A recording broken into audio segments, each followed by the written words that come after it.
ഇന്ന് ഉണ്ടാക്കാൻ പോകുന്നത് എരുന്ത് ചക്കപ്പൊടി പിടി.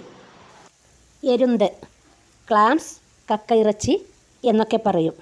ഇത് പോഷക സമൃദ്ധിയും രുചിയും കൊണ്ട് ആരോഗ്യകരമായ ഒരു സൂപ്പർ ഭക്ഷണമാണ്.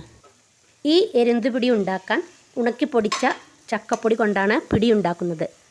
എരുന്ത് തൊലി കളഞ്ഞ് കഴുകി വൃത്തിയാക്കി വെച്ചത് 1/2 കിലോ, തേങ്ങാപ്പാൽ 2, ഒന്നാം പാലും രണ്ടാം പാലും, ചക്ക ഉണക്കിപ്പൊടിച്ച പൊടി, ഒരു വലിയ ഉള്ളി അരിഞ്ഞത്, ഇഞ്ചി 1 കഷ്ണം, വെളുത്തുള്ളി അല്ലി, പച്ചമുളക് 2 ചെറിയ ഉള്ളി, കറിവേപ്പില, മല്ലിപ്പൊടി 3 ടീസ്പൂൺ, കുരുമുളക് പൊടി 2 ടീസ്പൂൺ, മുളക് പൊടി 2 ടീസ്പൂൺ, മഞ്ഞൾപ്പൊടി 1/2 ടീസ്പൂൺ, വലിയ ജീരകപ്പൊടി 1 ടീസ്പൂൺ.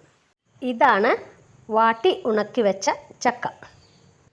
ഉണക്കിയ ചക്ക പൊടിച്ചെടുത്ത് തരിച്ചെടുക്കണം. 2 കപ്പ് നാളികേരപ്പാലിൻ്റെ രണ്ടാം പാൽ തിളപ്പിച്ച് 2 കപ്പ് ചക്കപ്പൊടി ഇട്ട് വാട്ടി എടുക്കണം.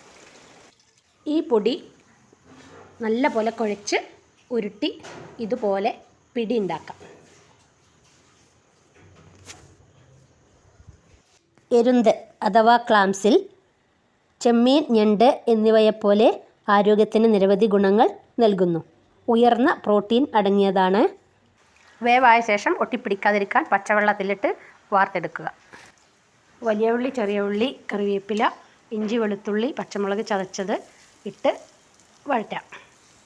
ഇനി എരുന്തിടാം. എരുന്ത് നമ്മുടെ ചർമ്മാരോഗ്യം മെച്ചപ്പെടുത്തും. ഒമേഗ 3 ഫാറ്റി ആസിഡുകൾ അടങ്ങിയിട്ടുണ്ട്. ഹൃദയാരോഗ്യം മെച്ചപ്പെടുത്തും, കൊളസ്ട്രോൾ നിയന്ത്രിക്കും.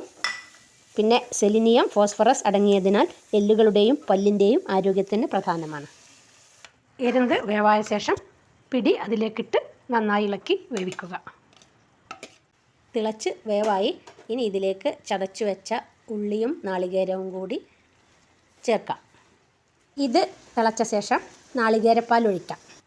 1/2 സ്പൂൺ അരിപ്പൊടി കലക്കിയ നാളികേരപ്പാൽ ഒഴിക്കുക. ഇത് ഒന്നാം പാലാണ് കേട്ടോ. ഇത് നന്നായി ഇളക്കി യോജിപ്പിക്കണം. ഇപ്പം തന്നെ നല്ലൊരു മണമൊക്കെ വരുന്നുണ്ട്. ശരിക്കും പറഞ്ഞാൽ മണം കേട്ടാൽ പോരെ, കഴിക്കണ്ടല്ലോ. മണം കേട്ടാലറിയാം വിഭവത്തിൻ്റെ രുചി അല്ലേ. ചെറിയ ഉള്ളി, ഉണക്കമുളക്, കറിവേപ്പില എണ്ണയിൽ മൂപ്പിച്ചിടാം. എരുന്ത് ചക്കപ്പൊടി പിടി റെഡിയായി.